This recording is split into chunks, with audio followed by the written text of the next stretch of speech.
قرآن عربی میں نازل ہوا، لکھا گیا، تورات جو ہے عبرانی میں، نیو ٹیسٹمنٹ کی ساری کتابیں عبرانی میں، وید اور اپنشد اور باقی کتابیں سنسکرت میں. یہ ساری کتابیں ساری زبانیں ایسی ہیں جن کو نہ آپ سمجھ سکتے ہیں نہ میں سمجھ سکتا ہوں، اور دنیا میں ان مذہبوں کے ماننے والے لوگ بھی 99% ان زبانوں کو نہیں سمجھتے، نہیں بولتے. بہت بڑا پرابلم ہے، اور ہمیشہ ان کے لیے ایک پرابلم بنا رہتا ہے کہ یار ہمیں یہ زبانیں تو آتی نہیں ہیں تو ہم کریں کیا، اور ہمیشہ ریلائنٹ رہتے ہیں دوسروں کے اوپر. تو خدا نے ایسا کیوں کر دیا کہ ان زبانوں میں کتابیں دے دی، ان زبانوں میں اپنا پیغام دے دیا جو کہ لوگ سمجھتے نہیں؟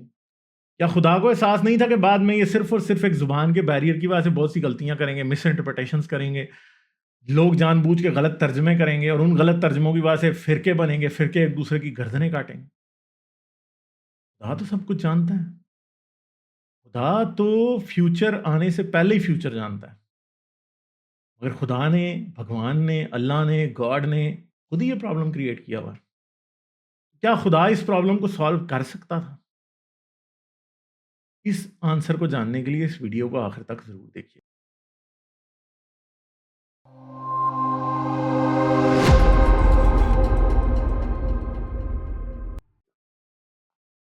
آداب دوستوں، میں ہوں غالب کمال اور آپ مجھے یوٹیوب پہ دیکھ رہے ہیں.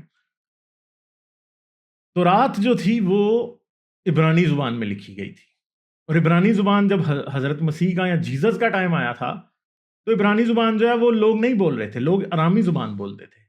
یعنی حضرت عیسیٰ جو تھے یا جیزس جو تھا وہ عبرانی زبان نہیں بولتا تھا، وہ ارامی زبان بولتا تھا. بہت سارے کرسچنز کو اس بات کا پتہ بھی نہیں ہے کہ جیزس کی اوریجنل لینگویج جو ہے وہ عبرانی نہیں تھی، ارامی تھی. ہاں، تورات جو ہے وہ عبرانی زبان میں لکھی گئی تھی، اور عبرانی زبان یسوع کے آنے تک ایک ڈیڈ لینگویج آلریڈی بن چکی تھی. عبرانی زبان کا جو ٹائم ہے وہ تقریباً 700 بی سی سے لے کے 200 بی سی کے درمیان میں، 150 بی سی کے 100 بی سی کے درمیان میں یہ ایک لیونگ لینگویج تھی جو کہ لوگ بول رہے تھے.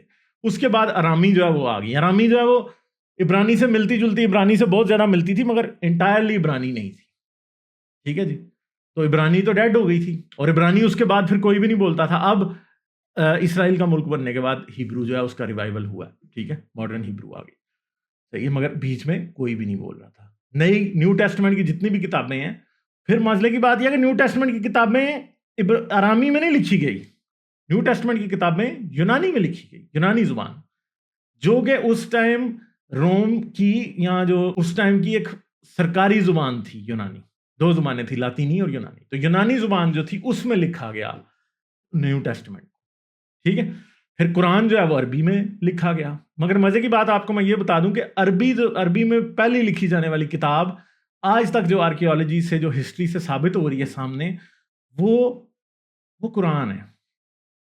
اور قرآن کیسے ہے؟ اور اتنی پریمیٹیو بات ہے کہ عربی جب قرآن لکھنے کی ضرورت پیش آئی تو عربی کا اسکرپٹ ہی کوئی ٹھیک نہیں تھا.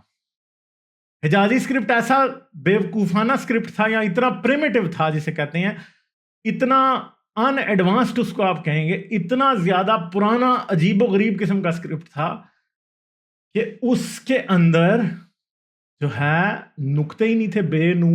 بے نون تے سے کو آپ آپس میں ڈیفرینشیٹ ہی نہیں کر سکتے. پھر بعد میں یہ کہا گیا کہ حضرت ابو بکر نے جو ہے قرآن کی تدوین کی، پھر حضرت عثمان نے قرآن کی تدوین کی قرت کے مسئلے حل کرنے کے لیے. مگر قرت کے مسئلے نقطوں اور اعراب کے بغیر حل کیسے ہو سکتے تھے؟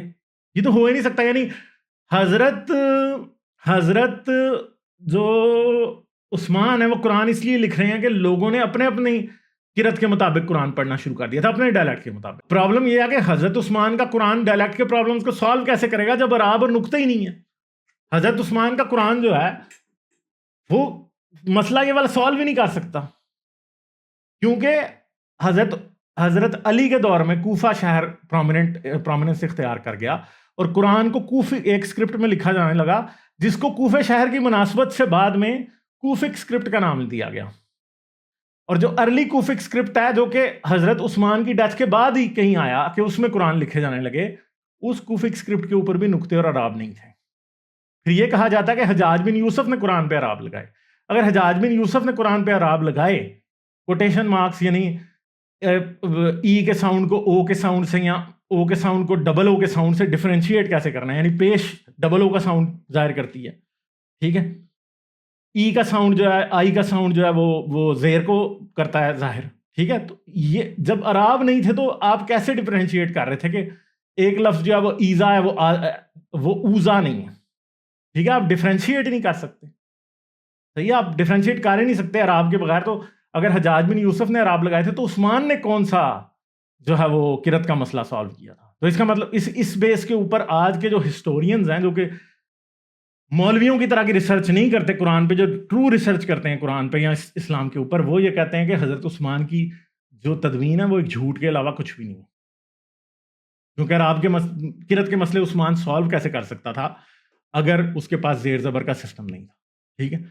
پھر دوسری بات یہ ہے کہ عربی کا الفابیٹیکل سسٹم بھی قرآن کے آنے کے بعد امپروو ہوتا ہے، اور اگلی 2 صدیوں میں عباسیوں کے دور میں جا کے عراب اور نقطے اور سب کچھ قرآن جو ہے وہ فائنل ہوتا ہے. عباسیوں کے دور کے بھی بہت بعد جا کے یہ صحیح پرابلم قرآن کا، قرت کا اور لکھے جانے کا سالو ہوتا ہے. اس سے پہلے قرآن، اسلام کے پہلے 150-200 سال مسلمانوں کے پاس کوئی ایسا اسکرپٹ ہی نہیں تھا جس کے اندر قرآن پراپرلی لکھا جا سکتا. اسی لیے قرآن کی کمپائلیشن جو ہے وہ، اس کو یہ کہنا کہ حضرت محمد کے موت کے بعد ایک دم قرآن کا کمپائلیشن کا مسئلہ سالو ہو گیا، تدوین کا مسئلہ سالو ہو گیا، نہیں، اس سے بڑا جھوٹ ہی کوئی نہیں ہوا سالو. اس کے بعد اگلی بات یہ ہے کہ دنیا میں ہر زبان ایک علاقے تک قید ہوتی ہے.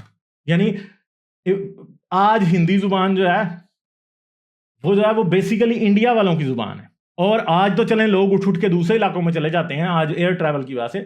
پرانے زمانے میں یہ پاسبل نہیں تھا. انڈیا سے شاید انڈیا میں اگر 1 ارب لوگ رہ رہے ہیں اور زمانہ وہ ہوتا جس میں گھوڑے کھچروں کے اور اپنے پاؤں کے اوپر چل کے یورپ جانا تھا، تو شاید 1000 یا 10,000 انڈین بھی آپ کو لندن میں کبھی نہیں مل سکتا تھا، 1000 بھی نہیں مل سکتا تھا وہاں پہ، ٹھیک ہے. آج وہاں پہ لاکھوں کی تعداد میں انڈینز رہتے ہیں، وہاں نہیں آپ کو مل سکتے تھے. تو لینگویجز ہمیشہ علاقوں تک کنفائنڈ ہوتی تھی. گلوبل لینگویج کا جو آئیڈیا وہ بھی بڑا ریسنٹ ہے. گلوبل لینگویج کا اس کی ایک سمپل سی وجہ ہے، دنیا کی پہلی گلوبل لینگویج گریک تھی، جو کہ، اور وہ بھی آہستہ آہستہ بنی تھی اسکندر اعظم کے بعد. لیٹن اور گریک دنیا کی پہلی گلوبل لینگویجز تھی، جو کہ امپائر کے بڑھنے کی وجہ سے کافی عرصے جگہ تک پھیل گئی. پھر پرشین جو تھی وہ ایک گلوبل لینگویج کے طور پہ آپ لے سکتے ہیں کہ اسے بڑی دور تک دنیا میں لوگ بولتے تھے کیونکہ ان کی حکومت بہت زیادہ تھی، ٹھیک ہے. اور گلوبل لینگویجز عربی، انگلش، پرشین، لیٹن، گریک، یہ بڑا ریسنٹ آئیڈیا، یہ کوئی پرانا آئیڈیا نہیں. مگر ہم اگلی بات کرتے ہیں کہ اگر خدا ہے، کیا خدا اپنا میسج کسی ایسی زبان میں ہمیں نہیں دے سکتا تھا جسے ہم سمجھتے ہیں؟ یعنی عربی کا خدا اگر دیکھا جائے تو محمدن اسلام کا اللہ جو ہے، اس کی ہم ایک سمپل بات کرتے ہیں کہ اس نے اپنا میسج عربی میں ریکارڈ کر دیا اور ہم تک پہنچا دیا، لوگوں تک پہنچا دیا. نبی بھیجا جو کہ عربی کے علاوہ کوئی اور زبان نہیں بول سکتا تھا. مجھے اسلامی تاریخ سے نکال کے بتا دیں کہ رسول اللہ عربی کے علاوہ کون سی زبان بول سکتے؟ کوئی نہیں بول سکتے تھے اور زبان،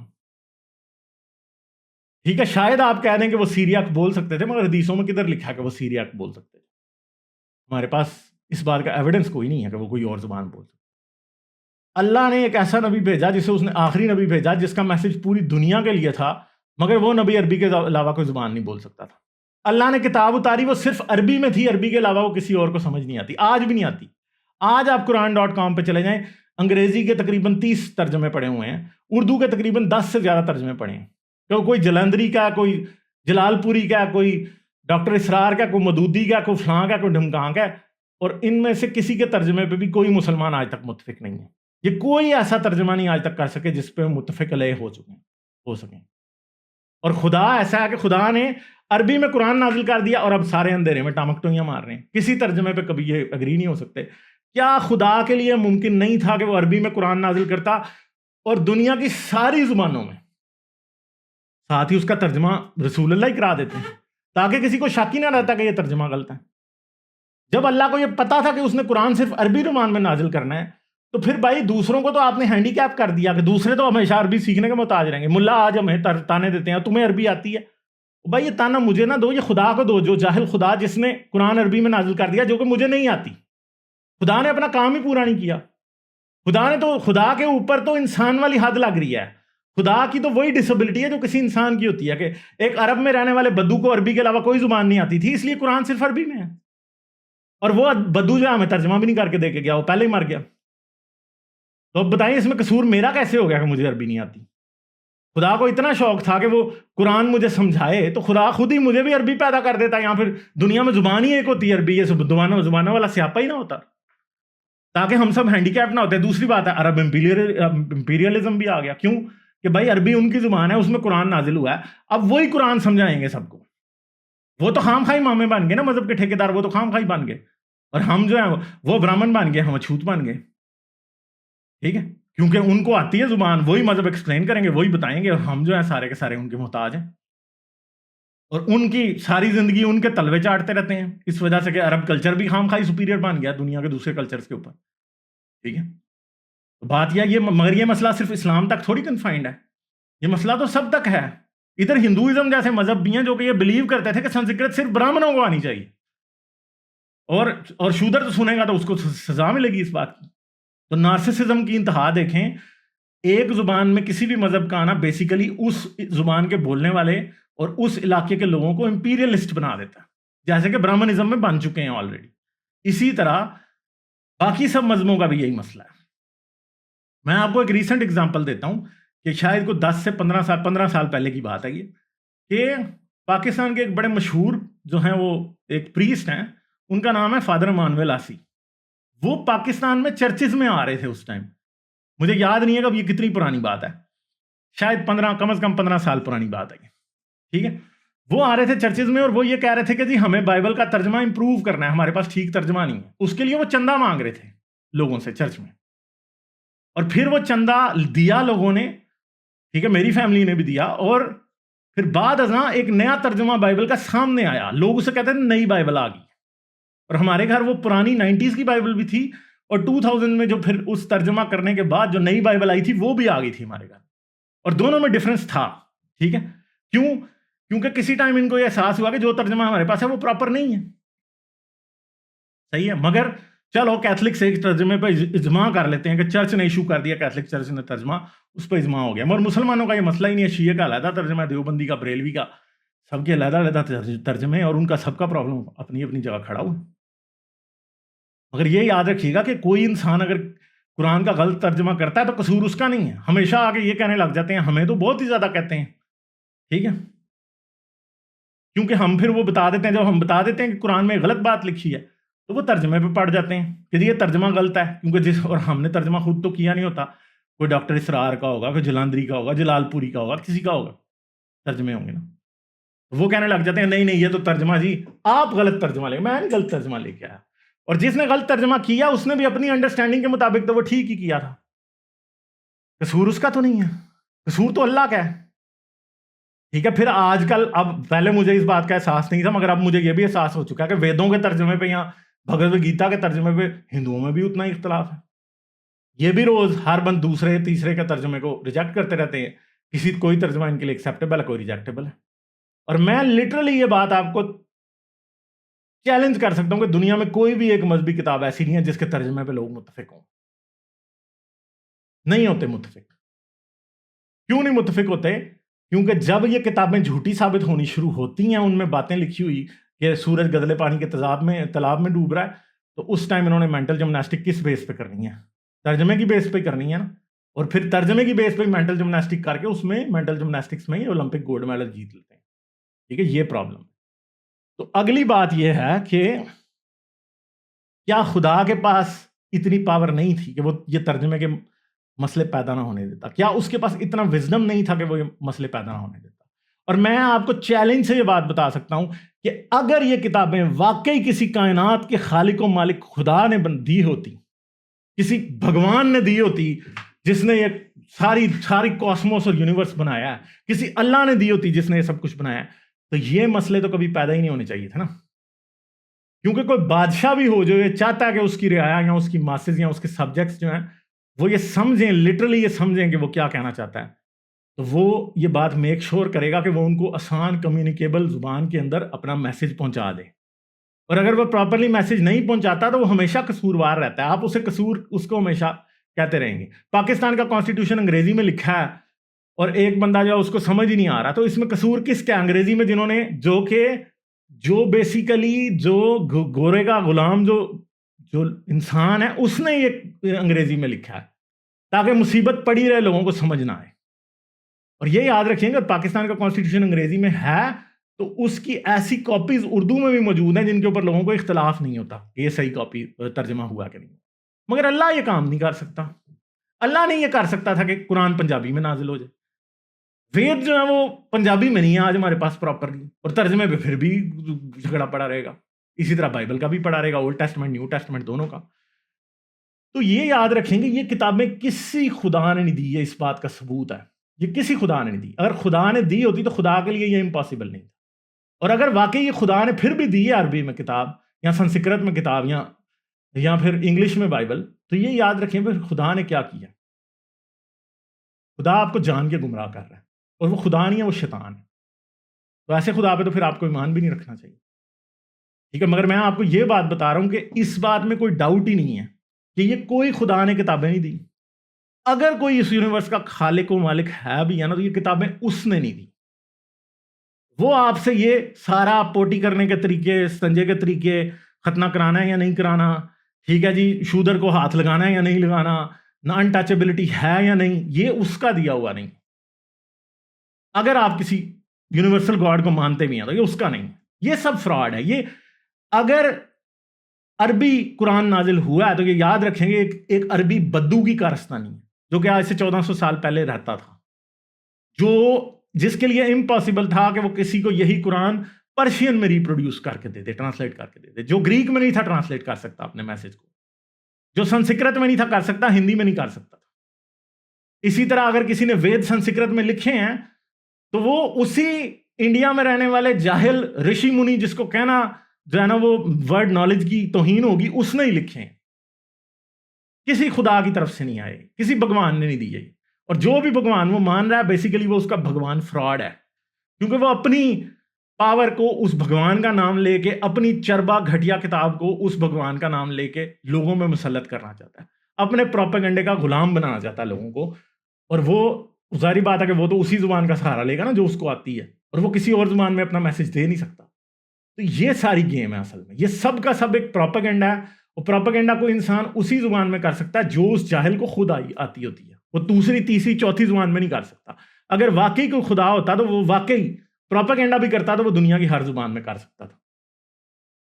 مگر مین پرابلم یہ ہے کہ اصل میں پرابلم ہے یہ نا کہ یہ سب ایک فراڈ ہے. صرف یہ سب آسمانی کتابیں ایک فراڈ ہیں. اور خدا کا اگر خدا واقعی ہوتا تو اس کو اتنا شدید قسم کا, اتنا ہیوی قسم کا لنگوسٹک پرابلم درپیش نہ ہوتا.